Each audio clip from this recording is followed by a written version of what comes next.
Hello, my dear students. Welcome back to my channel Scholar Spot. So, in today's session, we are going to study the types of price elasticity of demand. So, my dear students, as you know, that this topic of elasticity of demand is very important for your class 12 board examination. So, elasticity of demand का ये जो chapter है आपका 3.B, ठीक है, इसमें आपको तीन टाइप्स की इलास्टिसिटी ऑफ डिमांड दी गई है. One is your income elasticity demand, next you have cross elasticity of demand and third one is price elasticity of demand. लेकिन अब तक का जो बोर्ड एग्जामिनेशन का पैटर्न रहा है उसमें सबसे ज्यादा रिपीटेटिव क्वेश्चंस पूछे गए हैं प्राइस इलास्टिसिटी ऑफ डिमांड के. ठीक है, तो आज के सेशन में हम लोग इसके टाइप्स कवर करने वाले हैं. तो ये टॉपिक शुरू करने के पहले एक बेसिक सा इंट्रोडक्शन ले लेते हैं इलास्टिसिटी ऑफ डिमांड का कि इलास्टिसिटी ऑफ डिमांड होती क्या है. ठीक है, so the statement that is given in your book is the percentage change in the degree of responsiveness to a percentage change in quantity demanded to a percentage change in price or any other factor. इसका मतलब क्या होता है कि जो change आपको demand में देखी जाती है प्राइस के चेंज होने के वजह से या फिर दूसरे फैक्टर्स के चेंज होने की वजह से. अभी दूसरे फैक्टर्स क्या हो सकते हैं, आपकी इनकम हो सकती है, आपकी प्राइसेस होती है सब्स्टिट्यूट गुड्स की, कॉम्प्लीमेंट्री गुड्स की प्राइसेस होती है, गवर्नमेंट पॉलिसीज होती है, टैक्सेशन पॉलिसीज होती है.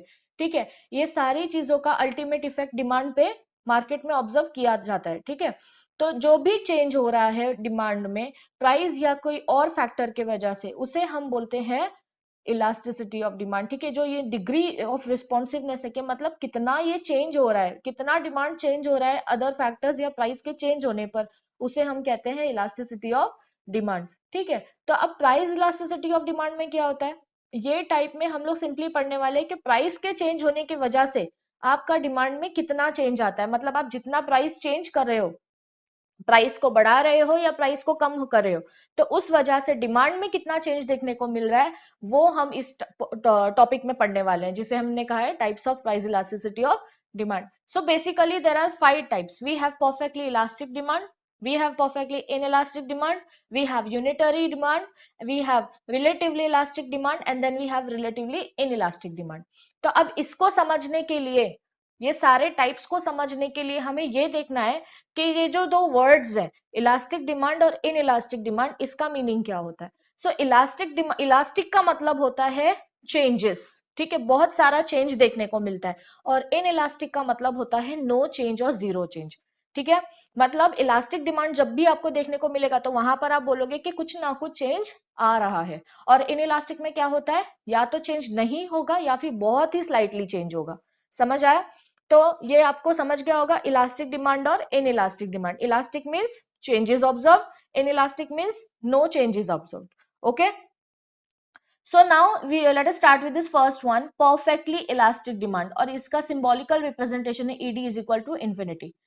So when a slight or zero change in the price brings about infinite change in the quantity demanded of that commodity, it is called perfectly elastic demand. It is only a theoretical concept. For example, 10% fall in price may lead to an infinite rise in demand. अब यहाँ पर ये बोला गया है कि जो आपका perfectly elastic demand है, परफेक्टली इलास्टिक डिमांड में हम लोग ये देखते हैं कि जब थोड़ा सा या कुछ भी चेंज प्राइस में देखने को नहीं मिलता है, मतलब अगर प्राइस थोड़ी भी रेट से कम हो जाता है या फिर प्राइस थोड़ा भी बढ़ जाता है, ठीक है, तो जो चेंज प्राइस में हो रहा है उस वजह से क्वांटिटी में बहुत सारा इनफाइनाइट चेंज देखने को मिल रहा है. आप यहाँ पर ग्राफ से देख सकते हो कि जो यहाँ पर पॉइंट पी है, पॉइंट पी पे आपको इनफाइनाइट डिमांड कर्व देखने को मिल रहा है. ये जो डिमांड कर्व है यहाँ पर इसको हॉरिजॉन्टल हम देख सकते हैं, it is parallel to X axis, right. तो प्राइस पॉइंट पी पे जो डिमांड है वो इनफाइनाइट हो जा रही है, मतलब थोड़ा सा हमने प्राइस को चेंज किया तो डिमांड में बहुत सारा इनफाइनाइट चेंज आया, इसीलिए हम इसको परफेक्टली इलास्टिक डिमांड बोलते हैं. तो आप मुझे बताइए क्या ये रियलिटी में ऐसे होता है? नहीं होता है, right.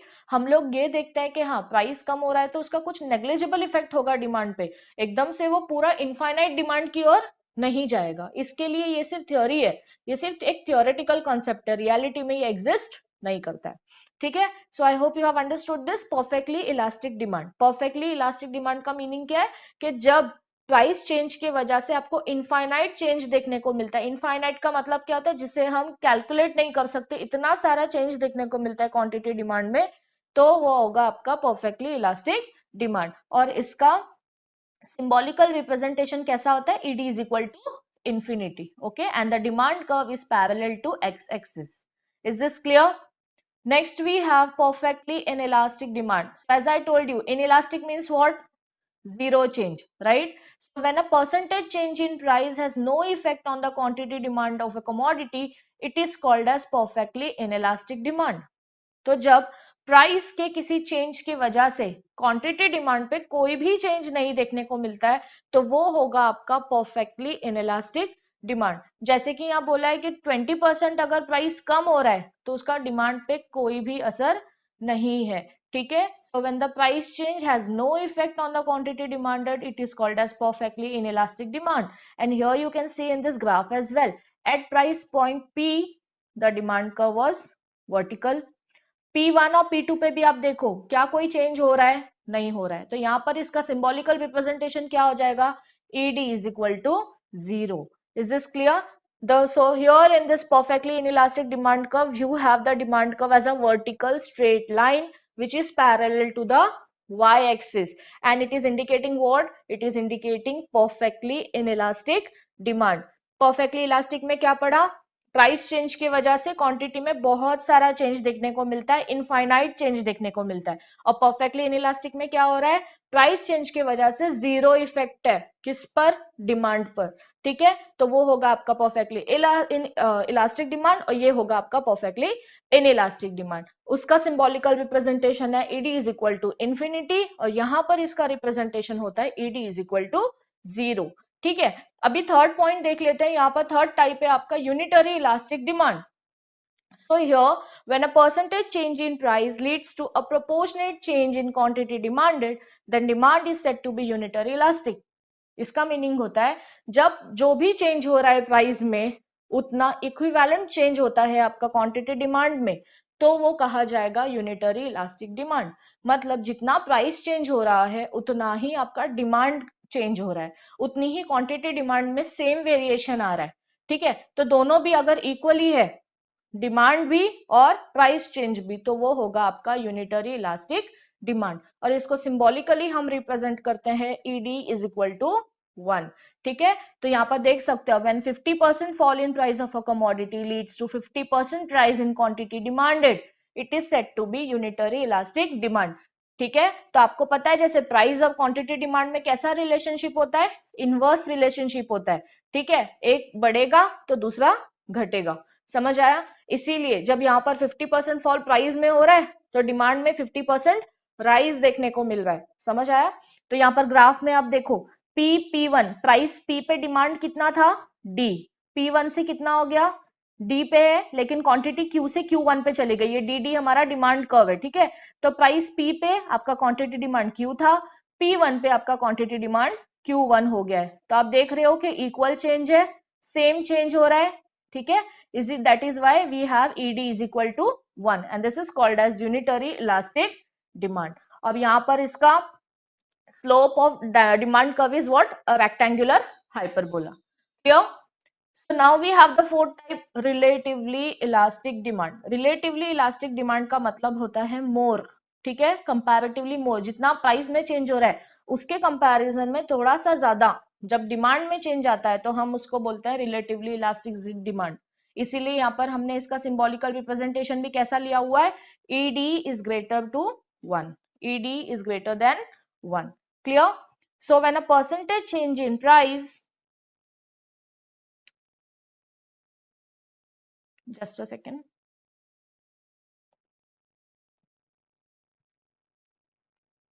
so when a percentage change in price is more than proportionate change in quantity demanded, the demand is said to be relatively elastic. For example, 50% fall in price leads to 100% rise in quantity demanded. तो जैसे मैंने आपको बताया relatively elastic demand का मतलब क्या होता है, more change in what, demand. Price के कंपैरिजन में जब डिमांड में थोड़ा सा ज्यादा चेंज आता है तो हम उसे कहते हैं रिलेटिवली इलास्टिक डिमांड, और इसका सिंबॉलिकल रिप्रेजेंटेशन कैसा होता है, ED is equal to 1, ठीक है। तो यहाँ पर आप ग्राफ में देखो प्राइस P पे आपका क्वांटिटी डिमांड था Q, प्राइस P1 पे कितना हो गया, Q1, लेकिन आप यहाँ पर गैप देख सकते हो, यहाँ पर डिफरेंस देख सकते हो, प्राइस का चेंज तो प्रोपोर्शनेट है, P से P1 पे 50% फॉल हो रहा है, लेकिन क्वांटिटी डिमांड में कितना चेंज आ रहा है, 100% चेंज आ रहा है, ठीक है। मतलब प्राइस 50% से जब घट रहा है तो ये 100% से बढ़ रहा है, उससे डबल, उससे ज्यादा, ठीक है। तो इस वजह से हम लोग इसको बोलेंगे रिलेटिवली इलास्टिक डिमांड। क्लियर हो गया सबको? तो कौन से टाइप्स हमने अभी तक डिस्कस किए? Perfectly elastic, perfectly in elastic, unitary elastic, relatively elastic. ठीक है, और लास्ट वाला हमारा टाइप है रिलेटिवली इन इलास्टिक डिमांड। तो अब आप सोचिए रिलेटिवली इन इलास्टिक में क्या हो रहा होगा? रिलेटिवली इलास्टिक में क्या होता है? प्राइस से थोड़ा सा ज्यादा क्वांटिटी डिमांड में चेंज आ रहा है। तो रिलेटिवली इलास्टिक में उसका अपोजिट होता है, जब प्राइस के चेंज के वजह से डिमांड में जो चेंज है वो उसके कंपैरिजन में कम हो रहा है। ठीक है, when a percentage change in price leads to less than proportionate change in the quantity demanded, demand is said to be relatively inelastic. Inelastic का मतलब क्या होता है? लेस चेंज और no change. And what do you mean by elastic? More change और infinite change. ठीक है, तो यहाँ पर रिलेटिवली इनइलास्टिक में क्या हो रहा है? प्राइस के कंपैरिजन में जो डिमांड का चेंज आ रहा है वो कम है। जैसे कि सपोज कर लो 50% फॉल हो रहा है प्राइस में, तो उसके वजह से 25% ही राइज हो रही है सिर्फ क्वांटिटी डिमांडेड। ज्यादा हो रही है क्या? नहीं। प्राइस कितने से हो रहा है? 50% से। यहाँ पर डिमांड कितने से बढ़ रहा है? 25% से। तो प्राइस के कंपैरिजन में डिमांड चेंज कम है या ज्यादा है? कम है। ठीक है, इसीलिए हम लोग इसको सिंबॉलिकली भी रिप्रेजेंट करते हैं, ed is equal to ed is less than 1। ठीक है, and here you can see in the graph as well, from P the price is falling to P1, but instead of rising from Q to Q2, okay, what is happening? Q1। लेकिन यहाँ पर देखो, आप change देखो कितना सा change है, बहुत ही नैरो चेंज है। ठीक है, तो इस वजह से हम लोग इसको बोलेंगे रिलेटिवली इनइलास्टिक डिमांड। ओके, समझ आया सबको? आई होप कि आप लोगों को ये सारे पॉइंट्स क्लियर हो गए हैं। पूरे 5 पॉइंट्स हमने डिस्कस कर लिए। अगर किसी को कोई भी डाउट है, कोई भी प्रॉब्लम है, तो आप लोग कमेंट सेक्शन में अपने क्वेश्चंस पूछ सकते हो। आई hope you have enjoyed this session and you have understood all these 5 types. ठीक है, so that's it for the day. We'll see you in the next session. Thank you for watching. Thank you so much.